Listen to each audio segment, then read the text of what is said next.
Mobile apps that aren't accessible are shutting out millions of potential users. Testing your app for accessibility isn't just nice, it's necessary. Start with screen readers, VoiceOver for iOS and TalkBack for Android. Enable them and navigate through your entire app using only these tools. Can you access every feature? Is everything properly labeled? Touch targets are crucial. Those tiny buttons might look cute, but they're impossible for people with motor control issues. Make all touchable elements at least 44 by 44 points on iOS or 48 by 48 dp on Android. Don't rely solely on gestures. If your app requires pinch to zoom or complex swipes, add button alternatives. Not everyone can perform these movements.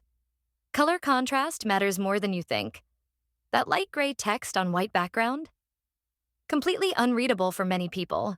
Use contrast checking tools to ensure everything meets WCAG standards. Test with text size cranked up. Many users increase text size in their device settings. Does your app still work when text is larger, or does everything break? The best approach? Build accessibility from the start rather than trying to fix it later. Include it in your design specs and test regularly throughout development. Remember, accessible apps don't just help people with disabilities. They create better experiences for everyone, especially in challenging environments like bright sunlight or one-handed use.